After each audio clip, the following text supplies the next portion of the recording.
And action! Welcome back to Show and Tell. I'm Billie. Today I'm coming to you from my 9th floor apartment in Manhattan.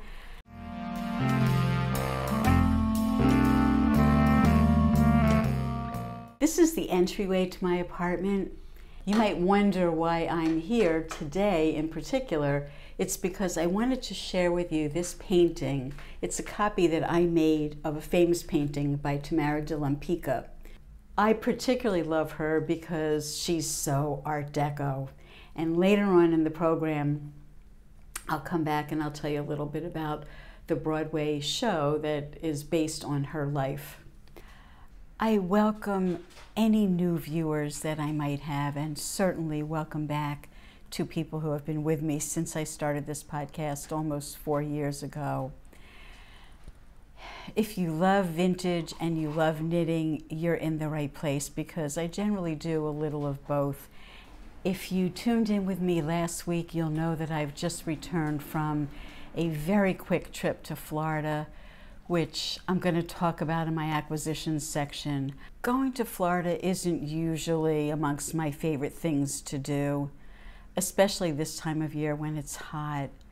But my husband's father lives down there and he's showing signs of age. He had a hospitalization and was in rehab, so we went down to check on him. And it gave me an opportunity to look through the house. My mother-in-law passed away almost a year ago, and she too was a knitter. So I wanted to just scout around and see if there were things that I was interested in bringing home with me. And indeed, there were a few things which I will share with you. But I know you're anxious to know about how my knitting went on this trip, since I had a flight down there and a flight back, and not too much downtime in between. So this is the yarn, the quantity of yarn that I brought with me. It's a small cone.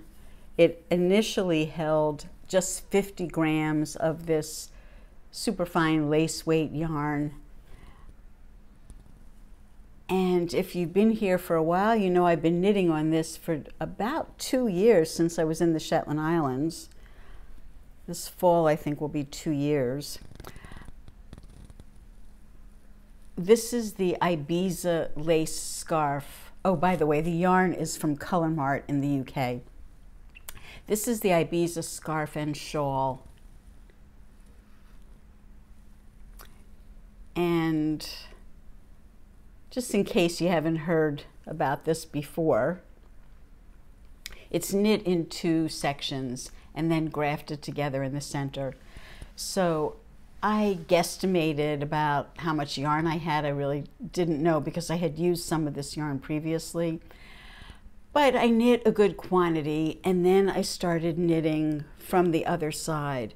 And I can graft 2 unequal pieces if I choose to, as long as I get them to the point where they're supposed to match up.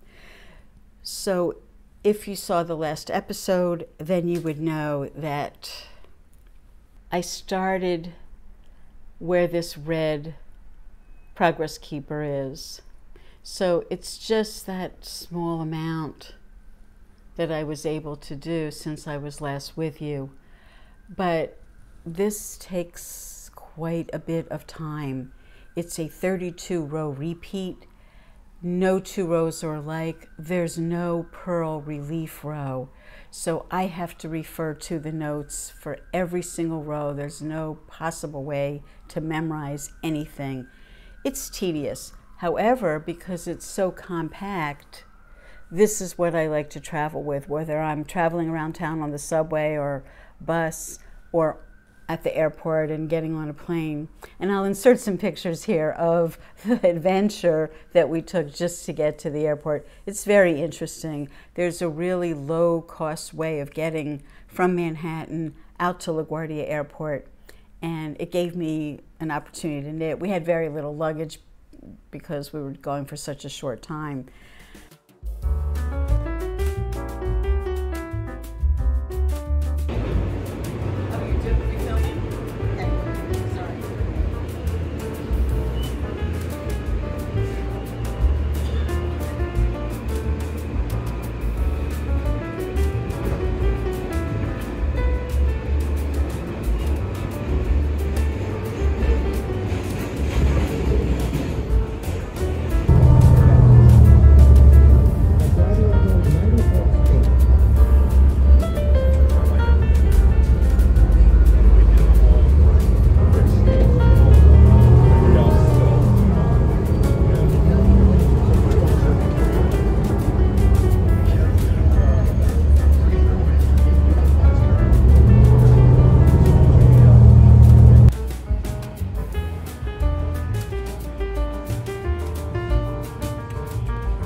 So yes, I was knitting every step of the way, and yet that's all I was able to accomplish because it is so very tedious. The next thing that I've been working on a little before I left and then since I've been back is this Rimska sweater. Last time I mentioned that a French woman told me that bed jackets are called liseuses in French, and I wasn't sure of the spelling, and one of you, let me see if I can quickly find out who that was. Joyce pointed out to me that she happened to know the word was spelled L-I-S-E-U-S-E. So thank you, Joyce, for setting the record straight. I appreciate that. That's just the kind of thing I would lose sleep over. Take a look at a prior episode where you can see that I had finished both the left front and the right front, but they were both too wide. I had about this much excess fabric on both the left and the right side. And I decided that instead of folding it under, which I could do because there's no button band on this particular garment, I just didn't want to sacrifice all that yarn. It would be like probably more than a ball of yarn. So I ripped out first this side. I kept this side intact just so that I wouldn't feel deflated about having accomplished next to nothing. So I ripped out just this side up to here where it started to go off track.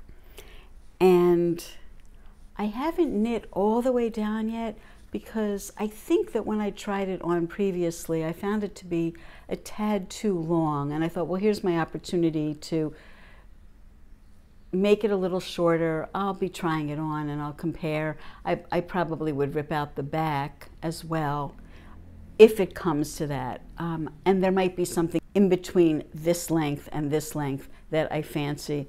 So now I have a second chance to revisit the whole thing. After I got down to this point, then I ripped out this side, but only up until where this green marker is. Just about here. And I'm going to do the same thing. It'll be just taken in dramatically on this side, fewer stitches across. I still have to increase going out to keep in line with the raglan, but it shouldn't be too long. This pattern, it's a 10-row repeat. I have this one memorized now. So that helps things move along when you don't have to keep referring back to the chart. In this particular case, the pattern was in a book, so the charts were on different pages. It was a little bit complicated to follow because of the way it was laid out in the book. Nevertheless, the pattern calls for a different lace motif to be going around the neck and then tying in the front. I decided after knitting up a swatch and found it was a little bit too much for me, and I'm not using the yarn that was suggested, so my band came out slightly wider than what they were proposing. I just thought it was over the top, and I thought it would look very beautiful instead to have some kind of a ribbon as the tie. So let me show you acquisition number one.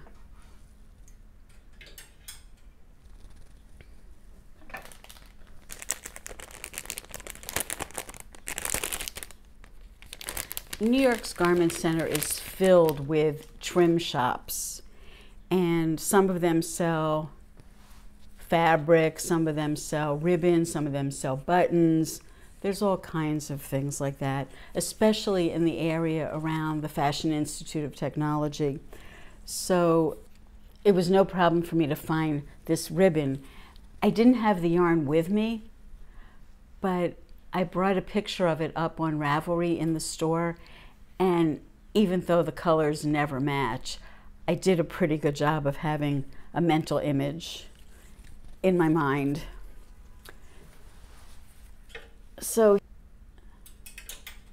this is what I'm thinking of doing, having the ribbon go around the neck and then tying here.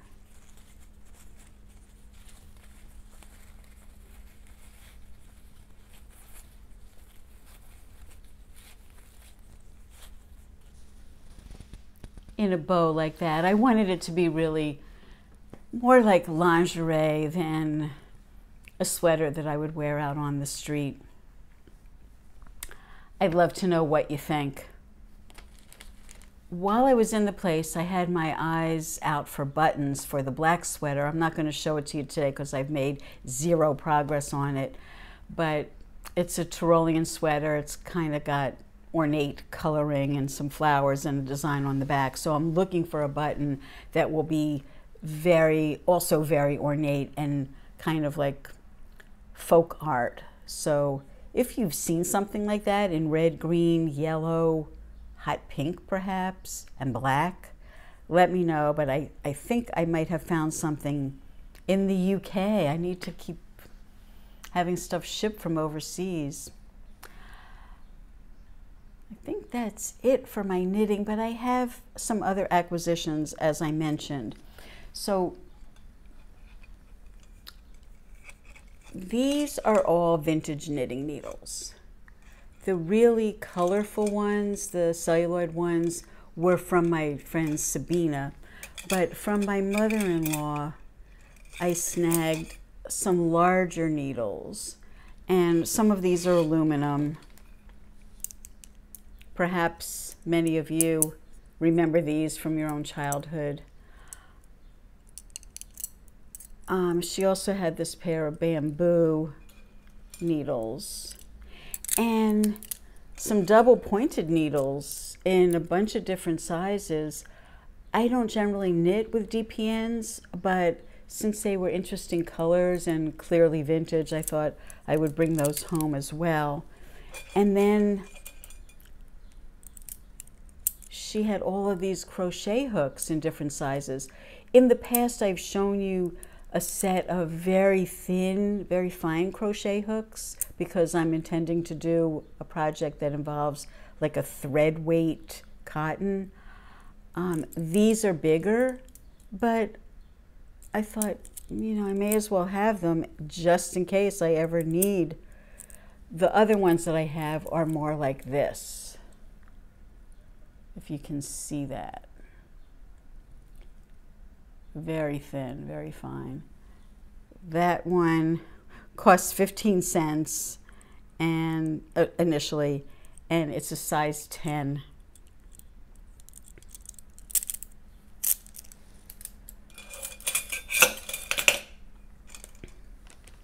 I also found these little plastic containers in her knitting box that had this type of stitch marker. I haven't used these. Do you have experience using this type? I usually use the light bulb type, but I might try these to see if I like them. She also had larger ones in a variety of different colors. Yellow, red, green. Can you see if I hold them like that? Yeah.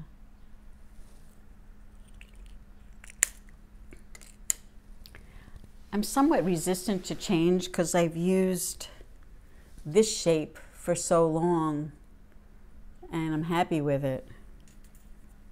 I also found a couple vials of buttons that she had saved.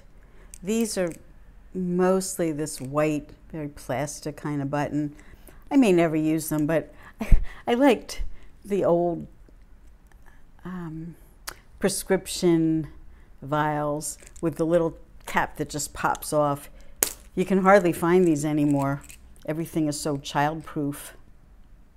And then there were all these other buttons, a melange of some mother of pearl, some plastic, but all kind of small and white. Some have 2 holes, like that one. 2 holes. There was one that had 3 holes. I thought that was very unusual. And of course, many have 4 holes. And then she also had one of these, which is a row counter. This is the kind of row counter that I've always had personally. I don't have one that clicks. These just roll and you can change the numbers. This one has a large opening, so you could really use a larger needle, like a size 8 or a 10 needle. The ones that I've had previously were all for thinner needles. Now, veering away from knitting a little bit, I found this object. I'm pretty sure I know what it is, but I'm wondering if any of you do. So please comment below if you think that you know what this object is. You can see there's no bottom to it. It's sterling silver. I shined it up when I brought it home. I thought it's such a pretty little object. And then I also brought home these plates. They're 6 small plates. I had shown them to you a year ago when I was last in Florida, because I found them to be so beautiful and nobody laid claim to them in the family, so I decided that I would wrap each one in one of my t-shirts or a nightgown. I didn't have that much clothing with me, but each plate was carefully wrapped in my carry-on luggage, and they all arrived safe and sound at my destination. Each plate has a different bird and a different plant. I remember having looked this up with my son. This is a thistle. I can't identify all the birds, but if you're a birder, please let us know what birds these are. I want to show you each one of them because they're all unique. Here's another one. A third one. Let me show you the back also. They're made in Germany. They look brand new, but I know they're not. If you look at the edge, I don't know if you're able to see it, but there's kind of like an embossing, not really embossed. There's like a raised area within the white porcelain before the gold rim, which gives it yet another dimension. Can you see that?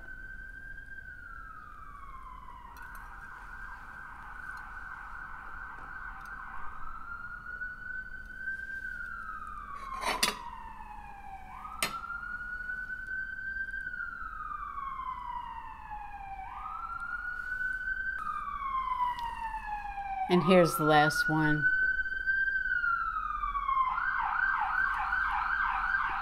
My sister-in-law gifted me this book. I think the title, Vintage Knits, just attracted her to it. It has 30 designs from Rowan for men and women, and the designs are by Kay Fassett, Kim Hargraves, Martin Story, Brandon Mabley, and a couple other people who I'm not so familiar with. Let me give you a peek at the inside. The charts are really colorful.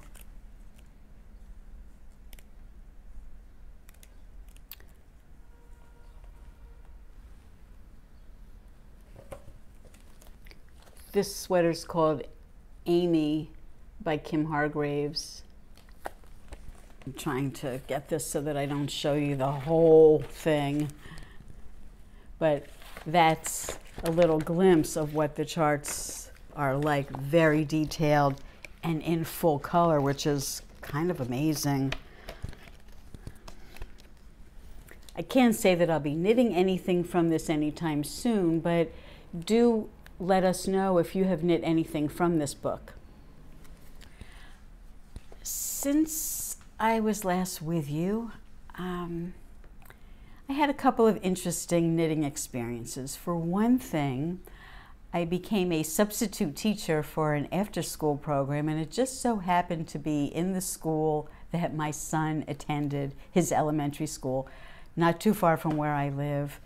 The students were all girls.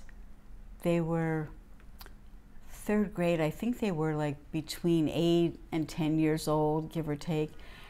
Some of them were crocheting, but a good number of them were beginning knitters, and they really had gotten the knack of it. They really just needed somebody to help them if they dropped a stitch or if they increased a stitch inadvertently. It's so interesting to see the problems of a beginning knitter, especially a young knitter. Usually that first stitch is way big and they don't know what to do with it. They think it's 2 stitches or something. I'm going to be going back there one more time before school's out for summer. So if anything unusual transpires, I can get back to you on that. But it was really quite a delightful experience for me. I'm glad I had that opportunity. I also had an opportunity to help a more seasoned knitter who approached me at the guild that I belong to with a cardigan much like this.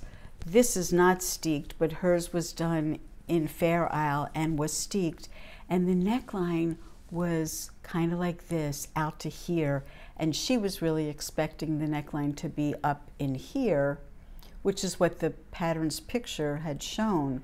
And she, despite the fact that she was a fantastic knitter and has knit dozens of really complicated sweaters, something about the math of decreasing, staying in pattern, and not knowing how many rows to knit to get to where she wanted to be and how many stitches to have. So I worked out the math for her. I know she's in the process of ripping out her bind off and adding on as she decreases.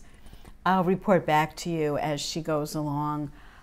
I'm hoping that it's going to work out to her satisfaction, because I really haven't done too much like that in the past. I have helped other people in some of the knitting groups that I belong to, but nothing of this ilk before. I have a question for all of you. I listen to other knitting podcasts. I'm sure you do as well. And I hear so many people say, I knitted in the past tense. And I don't say that, because for me, the past tense of sit isn't sitted, and sit seems to be kind of like knit. So I'm wondering if any of you might have some input. You know, is there really a clear-cut way to say that you had knit in the past? Knitted just seems cumbersome to me, so I generally say I knit a sweater 5 years ago. What about you? Do you have a preference? Do you get what I'm saying? Okay, for the last leg of today's program, I wanted to share with you an evening at the theater that my husband and I just recently spent with a cousin of mine to see a Broadway show, a Broadway musical, that was nominated for at least 2, maybe 3 Tony Awards, which is a big deal. 2 of the lead female stars had incredible voices, just absolutely incredible. And they're not famous people.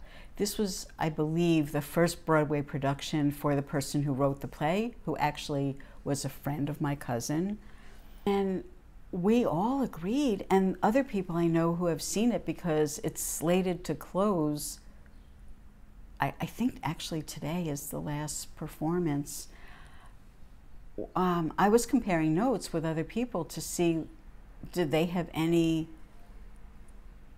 negative criticism, and across the board, everyone who's seen it in New York has said it was just spectacular. I know that it opened off Broadway, I think in Provincetown, Massachusetts, where it was maybe so-so, but when it's in previews in New York, they generally clean it up and polish it a little bit more, and then the opening is sometimes a week or 2 weeks, give or take, after previews. So by the time it has its official opening, it's usually a pretty polished product. I thought it was just great. It's called Lempicka, and it's about the life of my favorite Art Deco artist, my favorite artist, I think it's safe to say. So hold on, let me beam myself up to another location in my apartment and share some more things with you. 1 second. Perhaps you've never heard of her. It's really unfortunate because after Georgia O'Keeffe, she is the second most highly paid at auction female artist. Her paintings have sold in the millions and are collected by people like Madonna, Barbra Streisand, Jack Nicholson. This is the playbill from that show. I'll insert a little piece of footage here so you can see how glorious the theater was. The Longacre Theater, I think it was built certainly over 100 years ago. I think 1903, 19 something. Let me see if it says in here a word about the theater. Usually it does. Hold on. Oh, built in okay. It says right here, built in 1913. It's been owned by the Schubert Organization since 1919. So it's one of those jewel boxes of a theater. The outside doesn't look like anything impressive, but once you go inside, well, you'll see.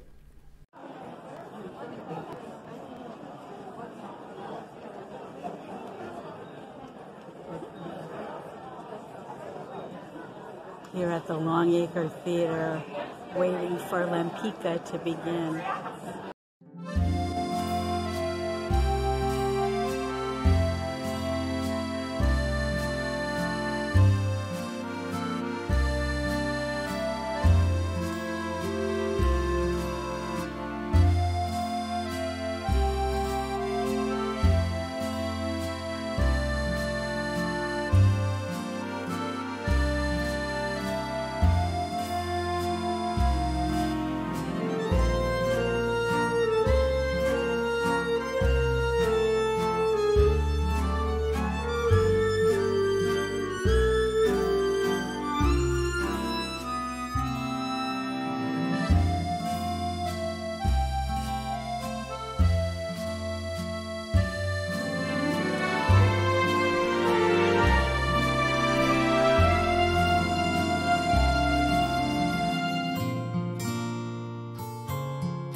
This is kind of a magical place.